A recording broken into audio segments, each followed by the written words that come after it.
Hi, xin chào các bạn. Đây là bài học đầu tiên của khóa lập trình Python cơ bản. Thì như các bạn đã nghe ở đâu đó trên mạng thì chắc là cũng biết là có một ngôn ngữ mới ra, nói mới thì cũng không mới, chẳng qua là các bạn mới nghe thôi. Đó là Python.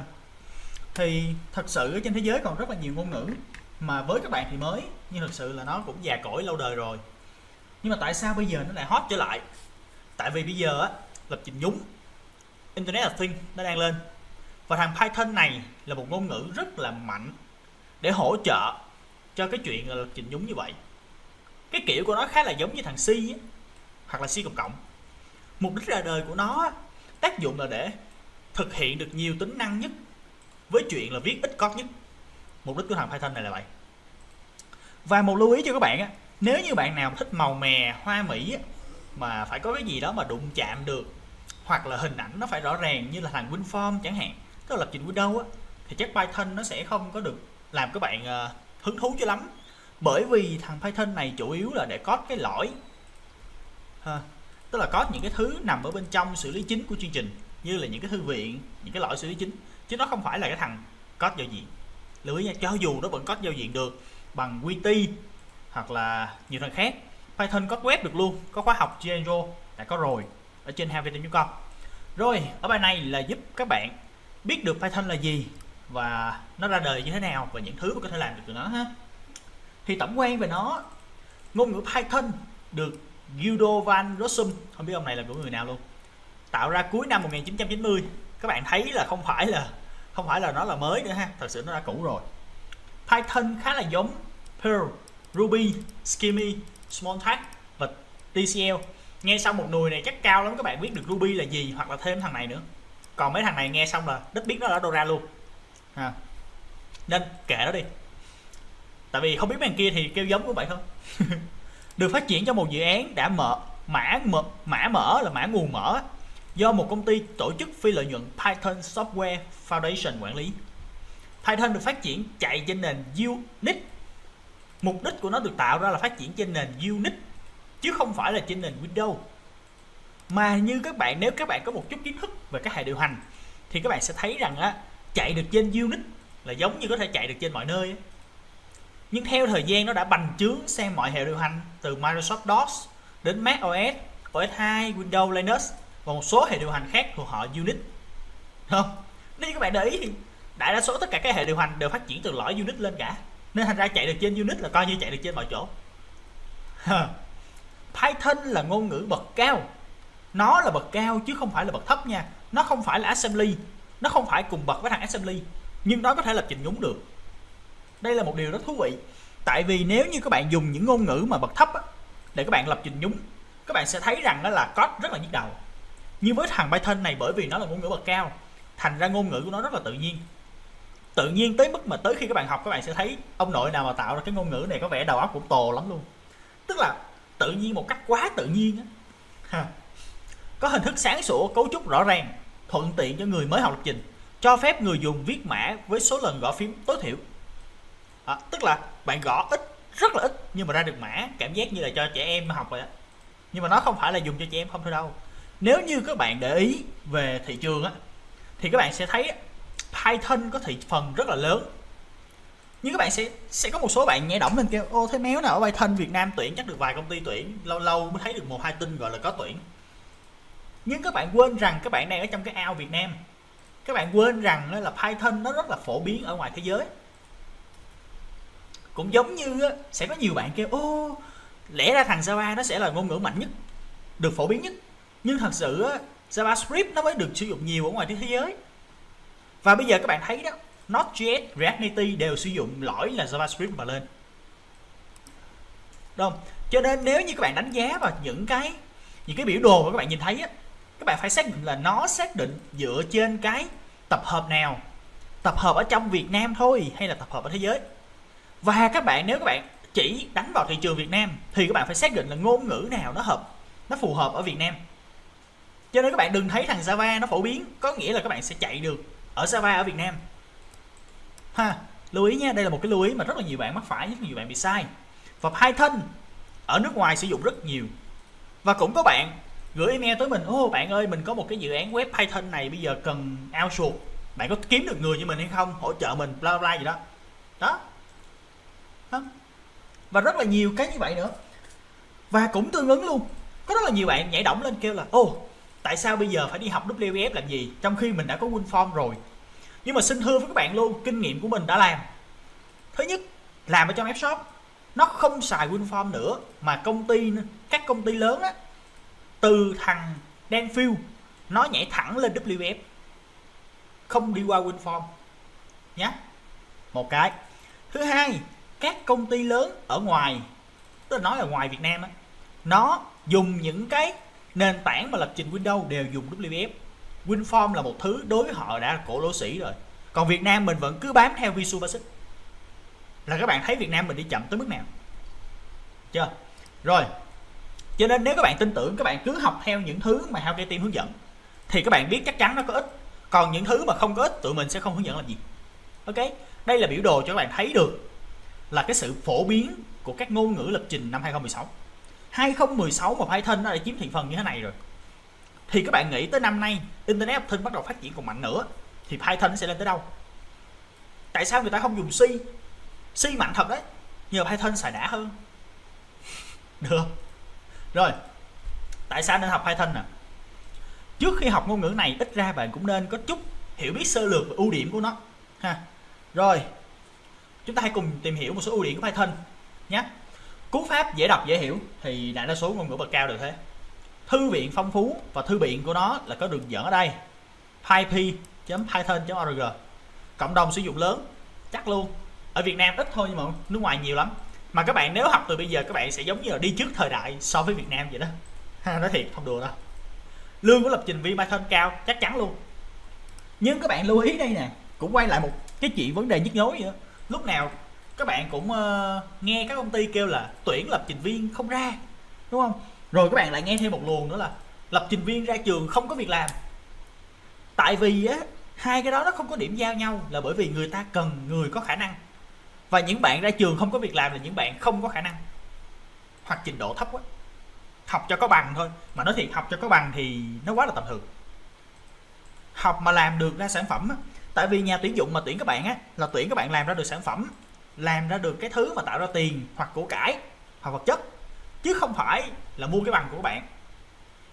Cho nên á, lương lập trình viên Python cao là bởi vì nó làm rất là thực tế.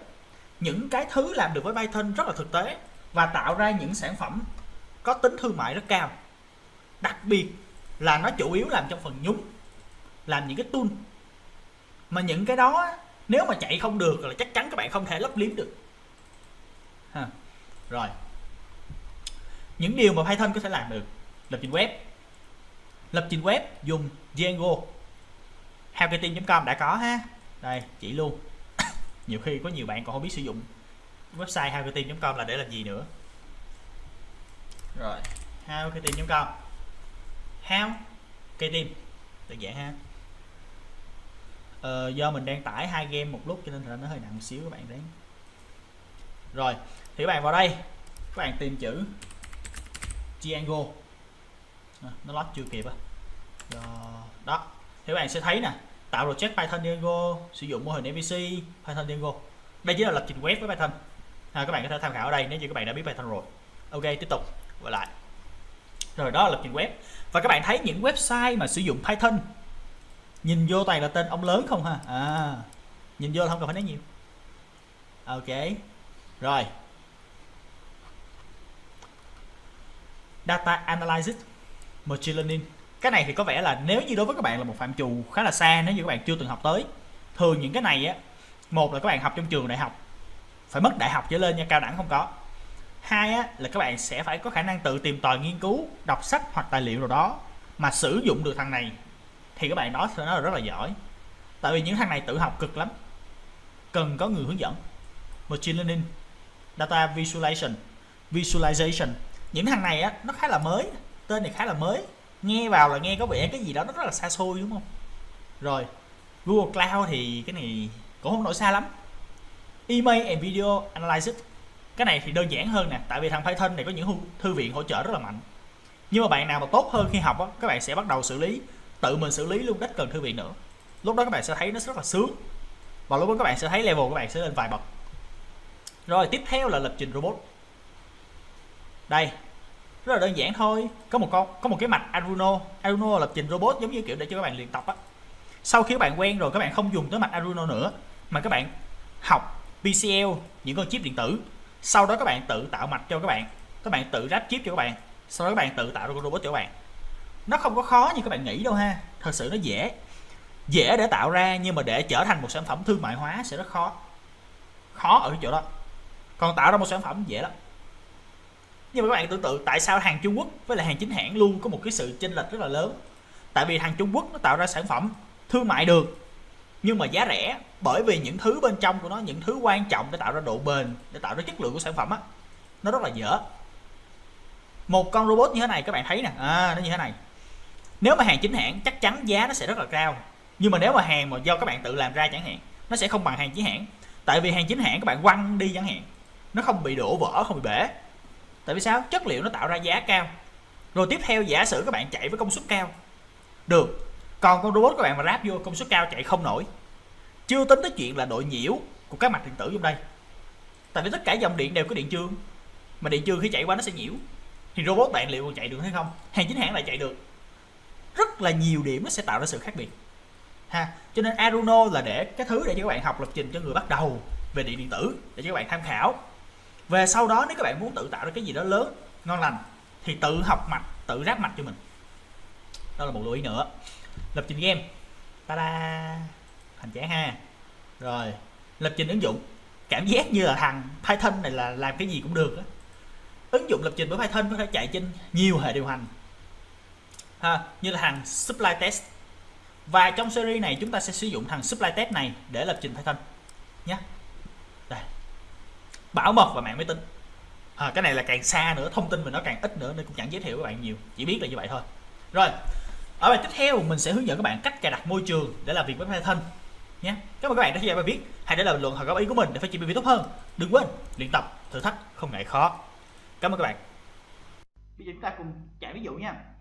Ở cái dòng này là sử dụng ký tự đặc biệt để xuất dòng. Ở dòng này là sử dụng lệnh in ra màn hình.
The broadcast is now starting. All attendees are in listen-only mode. Hi, welcome to Ecodomus Digital Twin via BIM, CDE, IoT, PIM, and AIM. Welcome to the presentation and thanks for your attendance today. I'm Bill King, Project Development Vice President at Ecodomus, and Igor Starkov, co-founder and CEO of Ecodomus, will be leading the presentation. A few little items to address up front. Again, thanks for everybody for attending the webinar, and a lot of great interest. Please put any of your questions on the menu to the right, and we'll get to those at the end of the presentation. We'll be recording the presentation also today, and we'll be following up shortly after the presentation with any other specific questions you may have, as well as a link to the recording. So, further ado, I'd like to turn today's digital twin via BIM over to Ecodomus, over to Igor Starkov. Igor, it's all yours. Thank you, Bill. Hello, everyone. So we have lots of slides today. I hope we're going to fit into 1 hour, but yeah, we'll try to answer your questions as well. So please submit your questions. First, let's look at the agenda for today's webinar. I will introduce Ecodomus to those who haven't heard about us before. We will look at the definition of what digital twin is and what BIM CDE is, what is common data environment and why is it critical. Look at some use cases. Then we'll turn over to standards for project information models, PIM, and asset information models, and why quality control is so important for developing those models. Then we also have heard a lot over the past years about the organizations that want to support both traditional 2D-based workflows, but at the same time slowly migrate to BIM. So we'll explain how our solution can help with that. A lot of the conversations right now going on about the single source of truth and integration of BIM with various other technologies, databases, software applications. So we will look at how BIM can be integrated with project management, computerized maintenance management systems, computer-aided facility management, enterprise resource planning, as well as the hardware technologies. Popular topic is also mobile BIM, deployment of BIM technology in the field. So we'll show you some of the examples of how can it be done on tablets and smartphones, what workflows can be covered. And one of the important topics of today's presentation is integration with Internet of Things, because that's what digital twin is about, BIM and IoT, and how this can be helping with optimizing building performance. And at the end, one of the last two slides will be about point clouds, laser scanning, and using that in combination with BIM. And then we'll go into questions and answers. So first about Ecodomus. We've been around for 8-9 years. Mitch Verislavsky and I co-founded this company back in 2009, 2010. And we were the first to take BIM to FM. At that point, digital twin was not yet a name. So we used the term BIM to FM or lifecycle BIM. And for many years, we were the only company who was doing that. Obviously, the market is changing. There are more companies coming into play. But we were able to gather the best early adopters, best clients in the several vertical industries. We work extensively with the U.S. government, GSA, Federal Reserve, Pentagon, Army, DHS, VA, etc., as well as the commercial clients, Google, Disney, etc. Universities, higher education clients, Harvard, USC, Stanford. And so every vertical industry, by the way, it has a different entry point. So for example, we recently started working with the water infrastructure facility, but first years we never heard from them. A couple of years ago, we started working with industrial clients also for the first time. Airports is now one of the fastest growing sub-industry for us. So the technology, the software has been developed all these years. It's a great technology platform right now, but even more important is the experience we acquired from all of these clients. Right? I'm not showing the logos of the architectural engineering construction companies who are our partners, because we partner with them quite a lot. Companies like Atkins, AECOM, Parsons, Jacobs, etc., on delivering these solutions to the end users. Right? So we are good friends with them. We have complementary technology to their services. And so if you are an AEC firm, reach out to us and we'll explain how we can help you out. After this brief intro to Ecodomus, wanted to move on to the what is digital twin. I took this from the Wikipedia page that describes digital twin as the digital replica of physical assets, but also the processes, people, places, systems, devices. And an important component of it is the integration with Internet of Things. So just most of the people here on the call know what BIM stands for, right? So I think the easy to use formula would be digital twin is BIM plus IoT. I didn't come up with that. It's just, I think it's easy to imagine it like this, right? I also put in here a couple of slides from, I think, Deloitte and IBM, how they see what digital twin is. There are some other definitions, doesn't really matter. It is a virtual copy, virtual representation that gives you some information about what's going on with the actual physical structure, right? And as an example, I will show you the digital twin for one of our clients. It's a Sydney Opera House. I assume most of you guys know this building. So here within Ecodomus, we will just show how the guys are using it. It's taken from the presentation Opera House guys did themselves at the recent Build conference in Australia. All right, so here's the model. So the user is looking for the space G534A. It finds some systems related to that space, finds a few spaces that have G534A in its name. So here's that corridor. Now we look at all of the assets that belong to that corridor. We look at the attributes of that space. We look at the documents that are associated with that space, and we look at the issues or work orders associated with that space. All right, so we have a lot of different information about it. And so let's say we want to move in, zoom in here, right? We remove the semi-transparency to look at the details a bit more. Here I selected a lighting fixture and look at the lighting fixture properties. All of these properties have been extracted from the Revit model that the Opera House maintains. So I look at its attributes, I see at the documents that are linked to that lighting fixture. So I pull up the old, as you see, like 50-year-old drawing for this lighting schema. And from here on, I can also navigate, go around, and I noticed that there is some tag associated with some box here. So what is going on here? I select this box and I see that there's an open issue, right? So what kind of issue? There's a broken handle for this box. All right, so we will, maybe handle it better next time. Now I walk down this corridor. We are on the ground right now, right? It's below that top building. We can go to the chiller room here. Most of you guys have seen chiller rooms like that before.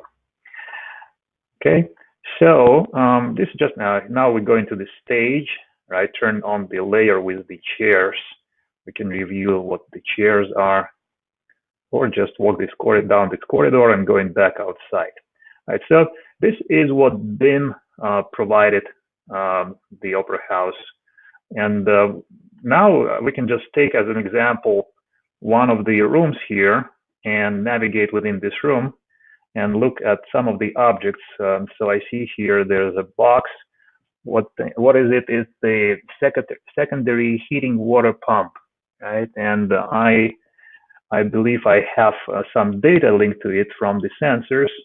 So I have some demo data sets from my sensors associated with docks, right? So I can review how they've been performing these sensors. So the data points can be linked to any object within the model. Okay, so that's how we are looking. And I'll talk about some other applications that Opera House is using, where we will talk about integrations.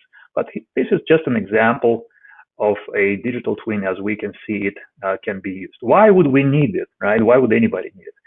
there are lots of different use cases that can be applied and bring the benefit to the end user. Here, as a case study, I took some article I saw online about the London airport. I don't remember which one, but they had a power supply issue. Something happened with the electrical system. It failed. It crashed their servers. Obviously, nobody knew exactly what happened because 99.9% of people have their electrical systems defined as the piece of paper, like here on the drawing, right? What can we do with it? We can actually build a schema where the elements are still represented in 2D diagram that is easy to understand for the traditional mechanical engineers or electrical engineers, but this schema is linked to the BIM object. So I can click here on this panel board to close it manually by connecting the sensors and the BIM, right? Another use case related to the client we had in the healthcare space, what they did is they analyzed the time taken that they spent on, let's say, major plumbing leak, if it's happened, or on plant utility. I like it because it really. So what is CDE now, right? We discussed that digital twin is great, but how to get it, right? To get it, you need to have an environment where you would assemble all of the information related to this model, right? And you connect it to the sensors and everything else. So CDE, Common Data Environment, is well known in UK and Europe because it's a part of the PAS 1192 standards, but it's not that well known in the United States and some other parts of the world.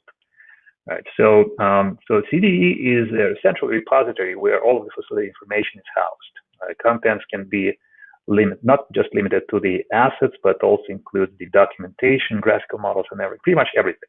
Right. So how Ecodomus is CDE, right? So what do? We actually participate in all of the phases. We are a life cycle CDE. Now there's a lot of CDEs done that exist for projects, right? So as soon as the project starts and finishes, that's all they do. Our CDE is life cycle. So we do participate in the design stages where we assemble the data, collect it, validate the data, and prepare it to hand it over to construction. In construction, pretty much the same. We check the model for availability of the information relevant to construction, visualize it, enable collecting information in the field, and then prepare it to be passed over to the owners. Owners utilize that information for the use cases like I showed you earlier, or for a couple of dozen of other use cases. We can have a separate webinar just about the use cases. And then what is important that few people talk about is how the owners help to pass this information to the new design and construction team so they can continue dealing with facility model for the renovation project. How they deal it, how do they supposed to deal with that, right? So the facility model is what you use for digital twin. Facility model is not just the result of one project, it's all of the projects that you have, right?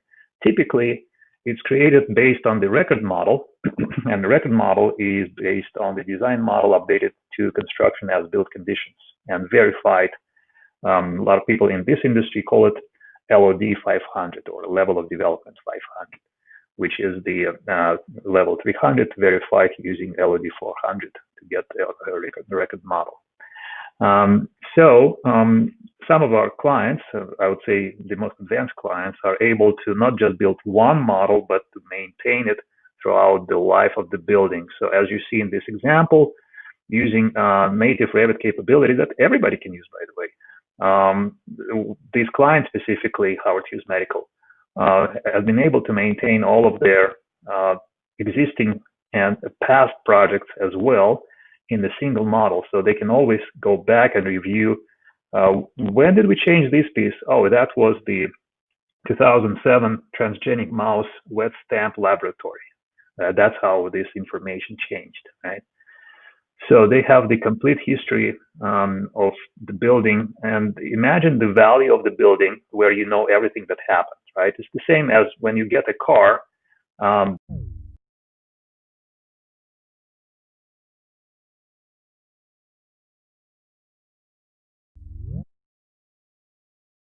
This piece, oh, that was the 2007 transgenic mouse wet stamp laboratory. That's how this information changed, right?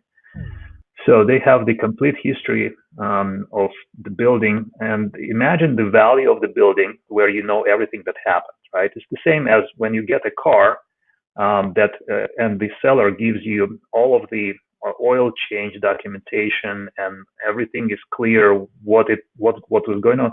You will get maybe 5-10% extra to the price of the car, right? With buildings, as if nobody cares about it, right?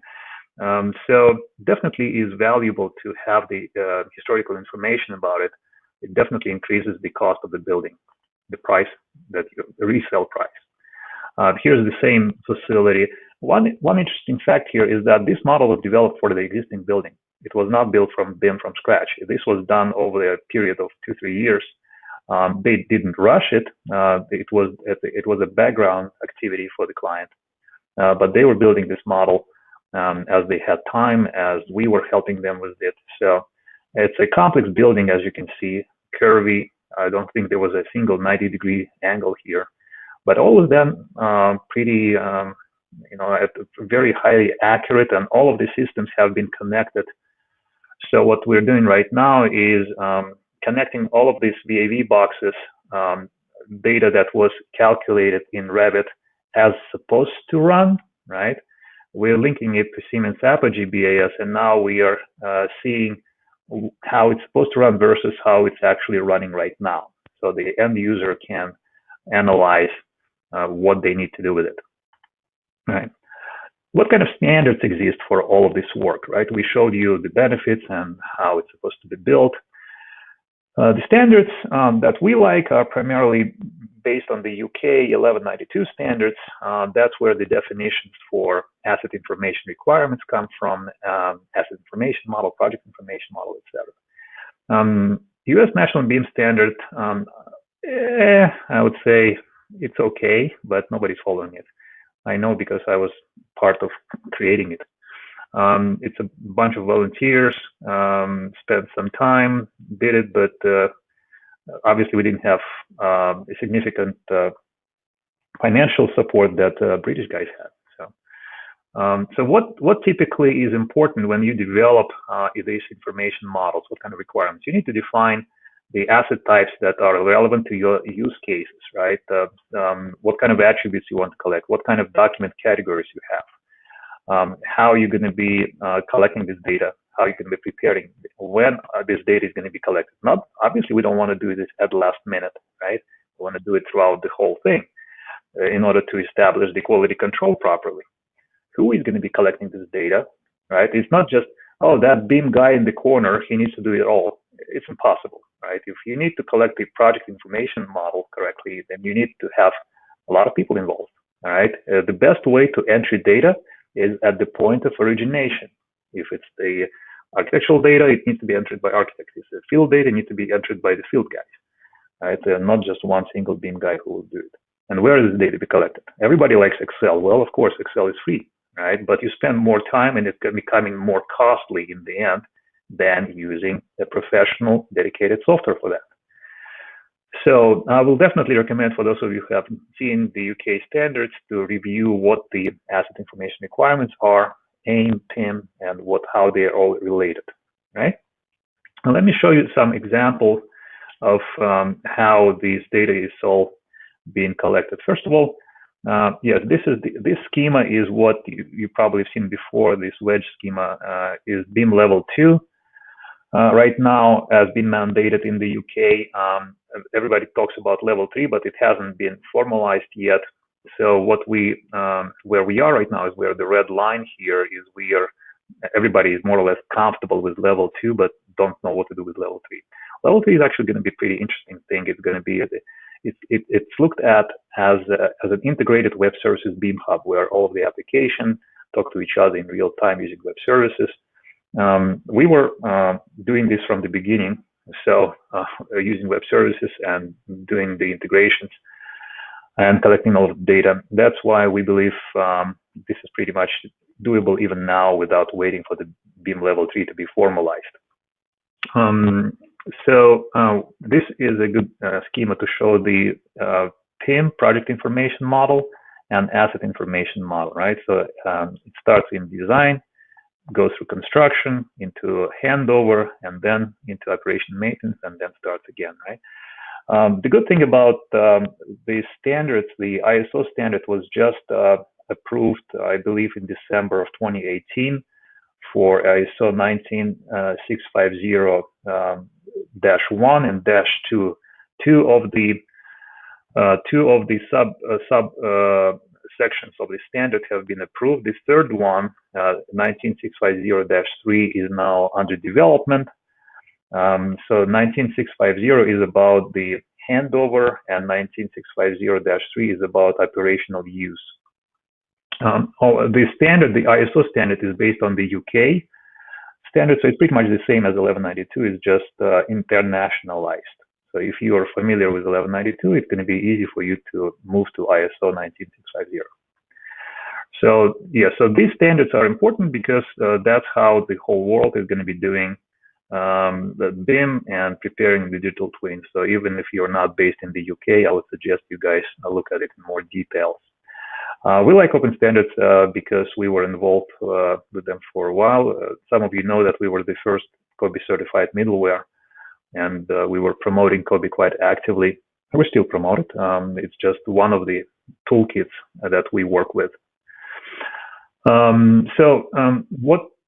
What I would suggest also to think about is what's happening on most of the projects versus how it's supposed to do, right? So I showed you the examples of good digital twins, but unfortunately that's not the reality, right? So reality is what we get on average so-called BIM projects, they are not really about information modeling. They are all just about 2D deliverables, really bad naming conventions, properties are missing, systems, nobody really seems to be interested in connecting systems, the duplicate assets, surface overlaps, etc. So we get really bad models a lot. And sometimes we spend months, if not years, to clean them up. So what we suggest is before you start modeling, establish proper requirements, establish systems matrix, establish naming conventions, define all of the attributes, define the QC procedures, because otherwise all of these standards don't really mean a thing, right? What we see that it's not just because everybody is lazy, it's just because a lot of times it's because the owners didn't specify anything. There is no requirements. When they don't ask for anything, then the contractors and architects don't know what to provide, right? The other thing is, even if you use an advanced authoring environment like Revit or CAD or Bentley, quite often you are not using it to full capacity. You still continue to draft in it, because if the final result needs to be produced in the 2D drawing, then why do I care about the systems, let's say, right? The good thing about the standards, especially UK standards, is that there's new types of job descriptions are being introduced, like information managers. So it's not just the clash coordination guy like in the past, right? There are new types of employees that are focusing on the quality of the information managers. So we suggest to think about having these information managers, which is a cross-discipline position. So they need to understand not just what the BIM looks like, but they also need to understand what the other applications involved, what their data structures look like, project management solutions, CMMS and CAP and other solutions, right? Again, think about the tools you're going to be using. Obviously, if you use Excel, you're going to be limiting but what Excel can do for you. Schedule delays. I always suggest to link the data collection activity to your construction schedule. Very few people do that. They have, when we need to deliver that at substantial completion, all right, we will do it maybe a month before it's supposed to be over. Or even after the fact. Sometimes they say, we have some clients say, look, my as-builds will be ready a month or two after the project is over. Then that's when we will start thinking about what we're going to give to the FM guys, right? So obviously it's going to delay it by a year, because BIM definitely helps with data collection and extraction, but it also introduces the complexity to the process. So When the Kobe was introduced first, I remember we were doing presentation, everybody was saying, yeah, you know what, because now we can collect data, we can package it faster, and instead of a year, which typically takes to hand it over to the owner, it may take only a few minutes. The challenge is those few minutes is only the import. Collection of the data is still going to take a lot of time. And now, because it's a BIM-driven project, people expect more than they expected in the past. In the past, you just only, maybe collect basic information about chillers, boilers, and that would be fine, right? Now everybody wants everything because I do see that in BIM, so I want it, right? So how can we help? We can help with the performing automatic quality control for the asset information requirements. And here's how we can do that. This is a sample asset information requirements from the U.S. Department of Veterans Affairs. I was participating in developing them a few years ago. You see here the list of asset types that the client, the owner wants. And here we see the list of fields that the client wants to collect, right, for those asset types. Within Ecodomus, we can actually establish the similar schema. We can define the structure of the disciplines and categories required, and we can define the list of the fields that the customer cares about. What are the standard naming for those fields, right? And then we can build a structure where we map required fields to required categories. Let's say for pumps, we need this field. For valves, we need this field. And these fields will be shown on the interface when you collect that data. Let's say I have extracted data from a model. I see my ball valve. I see the generic fields needed, and I see valve-specific fields needed. So I'm not looking at 150 different Revit BIM object files that have been from the BIM library and figuring out which ones I need to populate, which I don't. Then we can define the requirements for different stages. Let's say for the as-built stage, we specify that for pumps, we need these fields as mandatory, and for valves, we need some other fields mandatory, right? We can also establish the ranges of acceptable values, lists of acceptable options, or some other values predefined within the fields. We can also define what documents are needed for different types of equipment. Right? So all of it can be set up in the configuration. And then we run our quality control, and we understand what is it that we're missing, right? So let's say here in this specific example, we see that our valve is missing these three fields and those two documents. It's easy to fix. You can select your documents and just drag them into the application here, and it will upload those documents, and the documents will not be also missing. So it's not like in Solibri where you need to republish the IFC file, then somebody fixes the original model, then republishes the file, then somebody back and forth. The same system used for both data collection and for quality control. Okay. The other thing that I do like is building custom saved queries, or we call them filters. You can define any criteria for any attribute for any type of your entity within the model. Let's say for systems, for types, for components, for spaces, you can use the standard attributes to build formulas and save those formulas. Let's say your doors need to start with DR dash and then some number. That's just formula that developed and saved, and everybody can reuse it. Here's an example how we can do that. Let's say we have here a bunch of various filters, right? The first filter I will open called VAVs that cost more than $200. So name contains VAV, purchase cost greater than 200. Bam, I found 15 types of VAVs, actually components of VAVs that satisfy that condition, or assets that are commissioned in January 2018. Filtered, and I found them. I can use the same filters in the viewer. So I can use that, select the viewer, select the filter, all VAVs cost more than 200, and I see all of those VAVs, 15 of them, right? And I also, to see them more clearly, I change my opacity in my viewer a little bit so they are more distinct, right? And then I investigate individual ones. So, okay, so this VAV is VAV 1103, and I see its properties, attributes, etc. right? Or I can navigate through the list, select this VAV1120 and find it in the model. Okay. The same way I can go into my commissioned in January 2018 filter, and it finds me objects that have been commissioned in January 2018. Select this boiler, and I look at these boiler properties and investigate it further. Okay. So in order to ensure that, we suggest definitely having the proper language in your contractual agreements and requirements. We do have a few templates that we can share. They are not Ecodomus specific. So if you having a desire to move into this direction and want to improve your data collection and implementation technologies, we can share this with you. So how do we help? First of all, we obviously explain how to create models that are useful and not just fancy and have a good 2D drawings, but those that have proper data sets.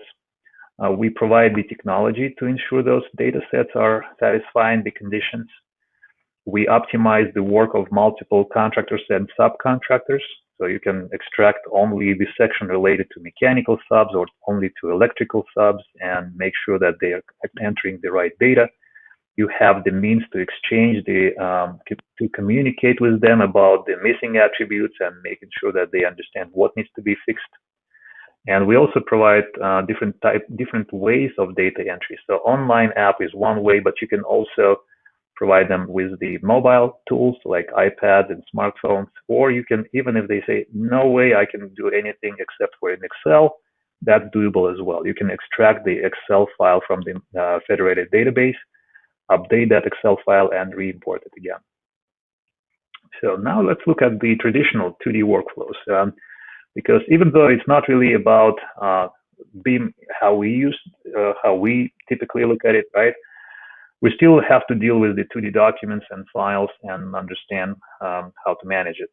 Fortunately, we have a full electronic document management system built in the Ecodomus, where every file is being tracked with the metadata, and you can customize what kind of metadata is developed. We have the ability to publish files from Revit that synchronizes your navigation in both 2D and 3D in the split screen fashion. So as you navigate in 3D, you see your cursor is moving on to 2D. We have the red line markup capability to mark up your typical PDF, DWGs, DGMs, and attach those markups to issues and manage those issues. We have check-in, check-out, versioning of the documents. Like here's an example of redlining. You drag your document, it's uploaded here. You turn on the editing here, zoom in, select the thickness, colors for your markups. Let's say, let's do it in green, or let's do it in purple or pink. All right, so, and then we can create an issue and it will be tracked as an issue. Or we can do the PDF tags. This is not obviously not the something innovative, but it's something that people do like to do. It's select the PDF file, and then you can place a tag on it and link that tag to either a BIM component or a space from the model or to an issue.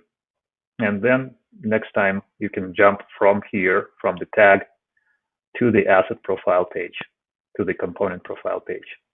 Okay. Customizable workflows, we have the business process builder. So you can define an unlimited number of different workflows related to your documents, issues, and inspections. So these are draggable boxes where you define what happens when a document goes from work in progress to the shared state, or from shared state to published, or from published to archived, which is a typical PAS 1192 workflow. But you can customize it any way you like. You can also define auto naming. So as the files are being uploaded into this folder, you can define by folder what are the appropriate name will be based on the metadata, based on the auto name template fields. You can also use this for not just for 2D issues management, but also for the 3D issues management. And 3D issues management can be used for the vectorized information that you publish from the 3D BIM, or you can use it for the point clouds. We support file formats like LAS, E57, IPTX, PTS. So what you see here is the point cloud loaded. And for both of them, you can create issues and track this. Like, give you an example of how you can create issues. Let's say you navigate here in your model, select this fan. You can see the fan properties if needed, but in this case, I just want to assign something to the fan. So by the way, you see the fan is selected, the space is selected. So I'm saying fan is not working. It worked in the morning, then bang, and it stopped working. And I can assign a priority and assign the person who needs to work on it, and I've just created an issue, right? The good thing here is, first of all, the issue is linked to this object, and second is I can take a snapshot. It takes it automatically. I can mark up this snapshot, right? And I can attach that snapshot now to this issue. I can add a comment because that's what one of the standards that I will just mention requires. So now you see you have the issue, marked up issue, markup, and the issue. Then what you can do is you can select a bunch of issues and export them as BCF file. For those of you who don't know, BCF stands for BIM Collaboration Format. You see it generated my BCF file. And BCF is supported by other applications like Navisworks, Calibri, and a few others. So you can exchange your issues with the other applications. Now let's talk about integrations.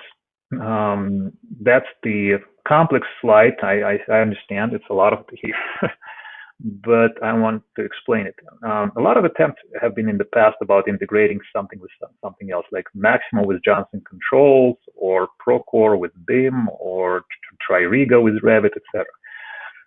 We looked at it a bit, we looked at it slightly from a different angle. We looked at the BIM as the lowest common denominator. You guys know from the math, it's something that is relevant to everything, right, to all of the ratios. Because BIM is so detailed, it now enabled to become this schema for integrating of the technologies that in the past had to be point-to-point integration, right?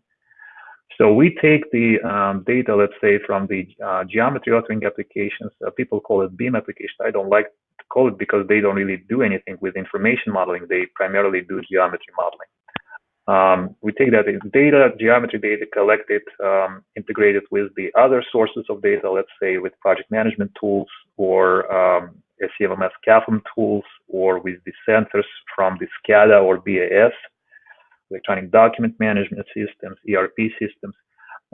Increasingly, recently we see a lot of potential integrations started happening with other technologies, new technologies like drones.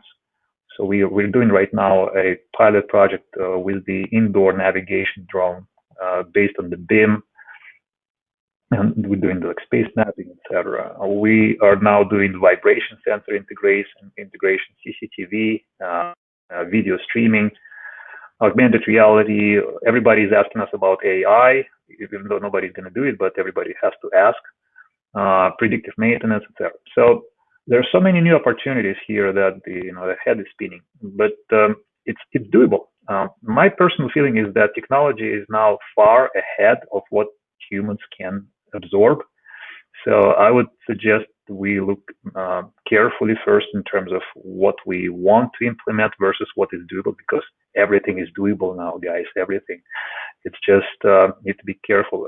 When I'm asked about some advanced utilizations, advanced integration, I say, first, try to learn how to name your assets properly and how to store your files correctly. And then let's talk about artificial intelligence, because artificial intelligence will not do it for you. So here's an example of the integrations we're doing at Opera House right now. This is we did integrations with the asset register, with the work order management system, with the engineering drawing system, with the custom database of rooms and doors. We use the Revit models. There's integration with content management system, and now doing the integration with Honeywell. Just an example. What we don't like about integrations with other applications. We like integrating using the APIs, especially API or the other package. We have our own API, which is REST-based.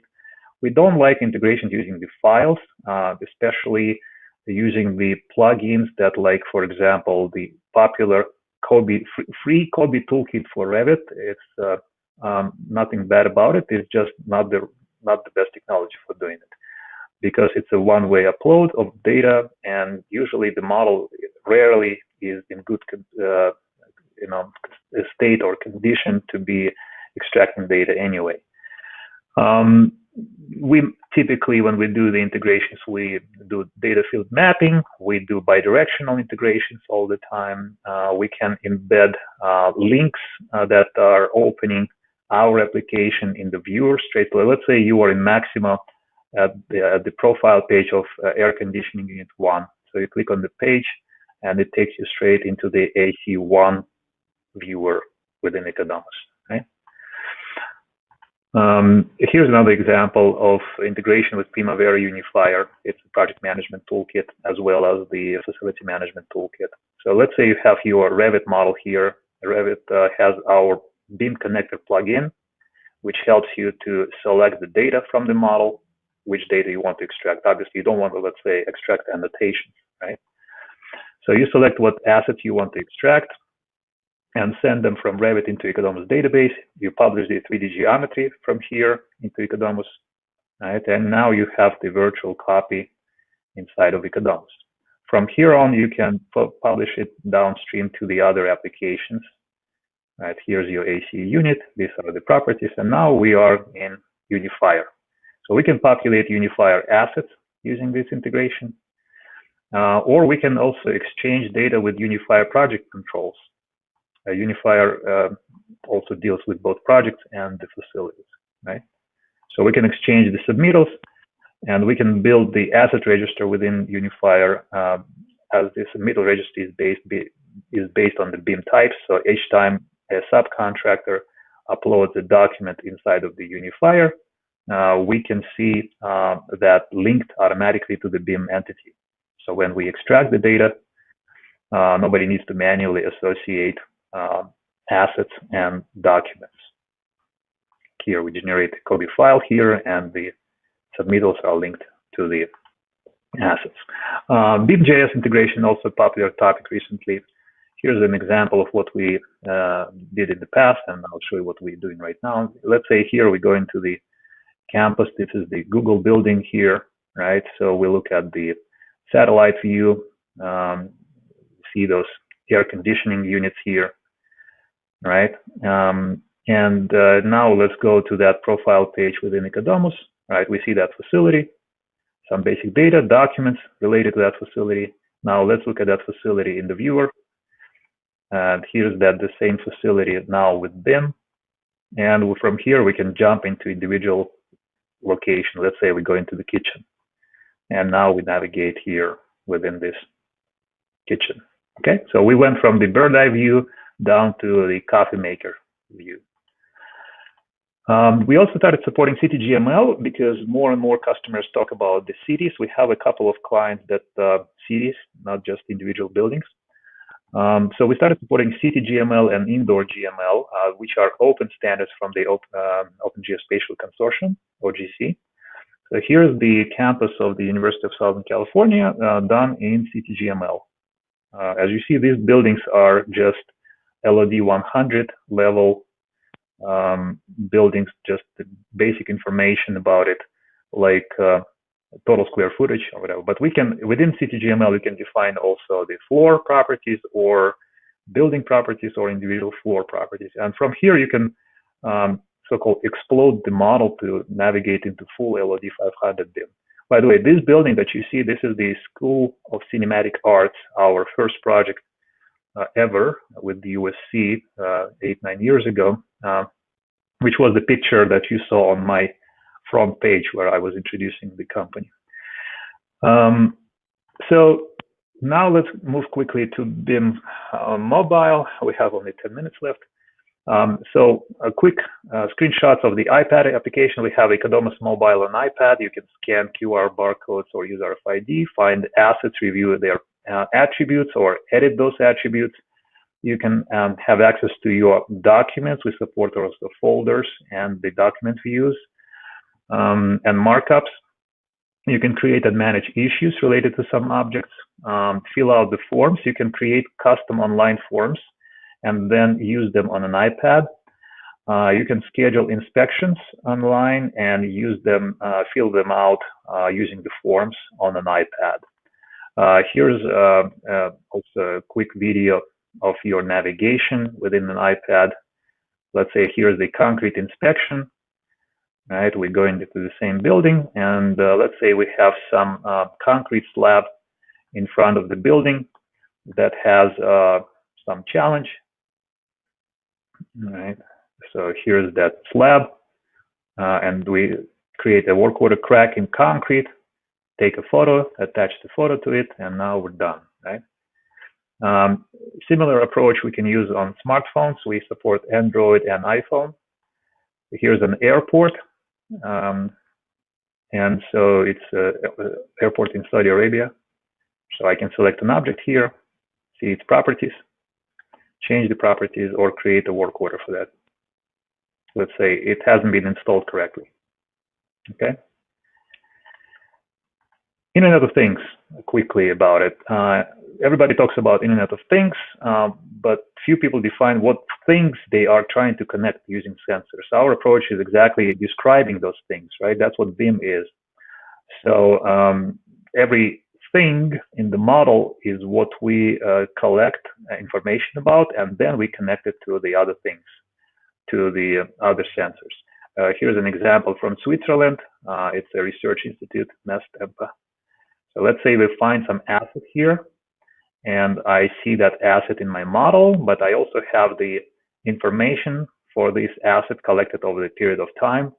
So I can review my data points here and build some analysis solution around those data points, compare them. You don't have to have the 3D for that, by the way. You see, the same information is available if you don't have the 3D. You can also link your data to the P&ID diagram, so piping and instrumentation diagram. So the BIM and 2D can be interconnected. The same client, Nestempa. Here's the traditional 2D drawing, and I've embedded into this drawing some values from the real-time sensor, or I can link some of the sections of the diagram to the BIM object. So I just jumped from that 2D to the asset profile page. And now I say, show me that asset in 3D, and here's my asset in 3D. Okay. I can also, it's pretty easy to set up these integrations. So let's say you have these BAS data points. So that's pretty much what you do. You select which data points from your connection you want to use for this asset. And now this chiller 5 is linked to the building controls. And then you open the diagram builder. Diagram builder looks like this, like Visio, right? So you can drop some box onto the diagram and say, this diagram is linked to that asset.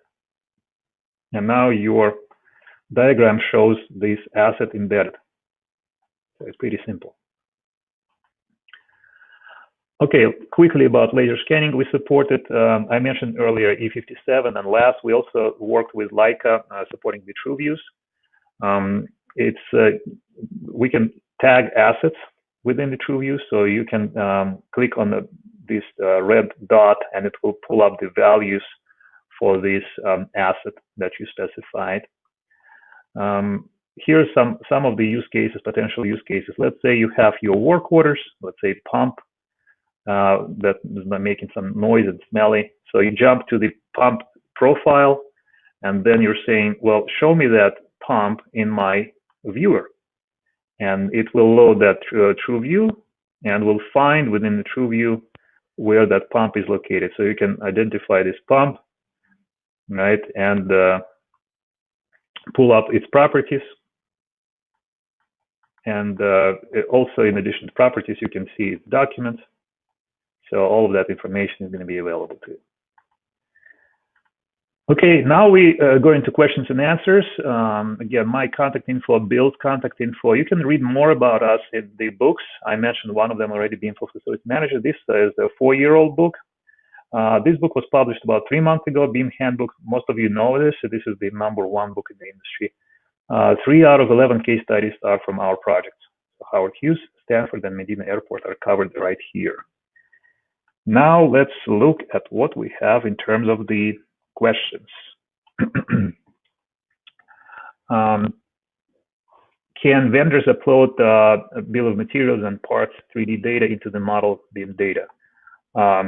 Yes, so we can upload any kind of attribute into the model. Its types of properties are extendable and it's customizable. So you can use, let's say, cost data or schedule data. This can be all assigned to an object. So for digital twin, did they use 3D scanning? Actually, they did. They had the laser scanning was gifted to them by either Leica or somebody else, because they are considered as the UNESCO heritage or something like that. So they got laser scanning for free. Well, that's, again, I'm not 100% sure, but they did use laser scanning to verify the model. Okay. Well, digital integrate with existing BMS, or is it a separate package? I was showing you today Ecodomus.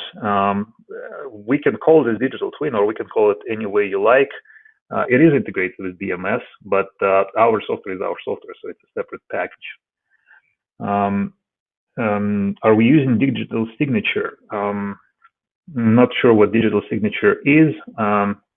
There are definitions of signatures related to, let's say, in-building navigation kind of environments like kiosks, etc. You can build an object that is not a traditional, let's say, model object in Revit and insert it into our environment. Let's say, again, these kiosks or video cameras. People usually don't model them, but they can be incorporated within the viewer and they can be associated with the attributes. Is the data feed into Ecodomus dynamic?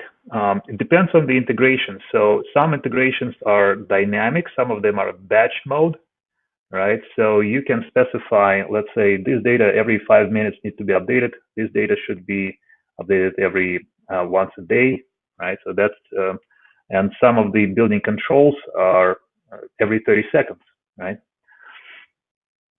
LOD, what is the level of development of the models in Ecodomus?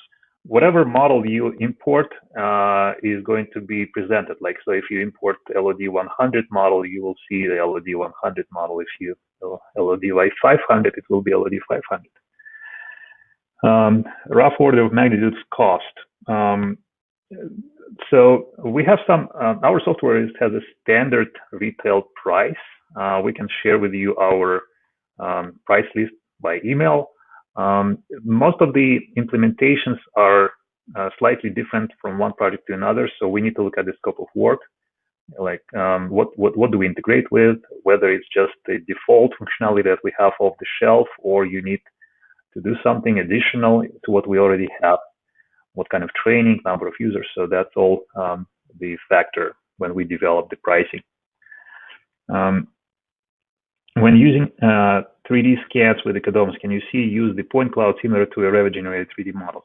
When we import 3D scans, we pretty much show 3D scans. We can merge that model with the Revit produced model in the same window, but usually the results look ugly because you overlay too much and it's difficult to see the scan. Or we can use the split screen. In one window you show this 3D scan, and next to it you show the Revit produced model. So I find it a bit more interesting. Best intervention point for digital twins: design or ownership. When do we need to start? My suggestion is that start at any point in time, because you can do it even for the building that is 50 years old. I showed you a couple of examples. Or you can, obviously, if you start for a new building, you have more opportunities to do it cheaper than if you do it for the older building, when you need to pull up all of the old drawings and old documents and find it, which is, sometimes is not available, right? Is it only compatible with Revit? No, I mean, we support IFCs. We did projects with Bentley, with Tekla. So it's just Revit has so far the best API, and it's used by 90% of the projects. But we also worked with PDMS, for example. We support Navisworks integration. So what else says here? Naming and layering conventions and version control are all defined by industry or others in Nicodemus. It's defined by the users because we are present in so many different countries, and every country has its own, obviously, standards. Let's say DIN in Germany or PAS 1192 in the UK, and nothing else in most of the Asian countries. So it's defined by the users. It can be reused from project to project, obviously. Is it federated model? You bring the economics for each model separately. We can publish models for each of the individual building and then merge them within Nicodemus, or we can merge them first and then bring the federated model. Let me see what else is here. We developed our first. Share your thoughts. Let me see what else here. Connectors. Are there connectors with third-party CMMS part of the license, or is it service-based? With some of the applications, we already have developed integrations, so it's easier. Let's say with Famous or Maximo or with the Corrigo, we've done 1 or 2 or more integrations, so it's easy to reuse, so it's cheaper than building something from scratch for something we never touched before. Are there integrations with Solibri possible? Yes, using BCF, because both Solibri and Economos support BCF. Are there any ability to drop objects, say, from a catalog into the scene? That's something I actually just defined a few minutes ago. We can add extra objects that are not modeled, typically, let's say, sensors or video cameras or something else, and then they will appear in the viewer within Nicodemus, but even though they are not present in the original model. I think we're run out of time, so I appreciate you all, guys. We are available for your additional questions, and I'm stopping recording.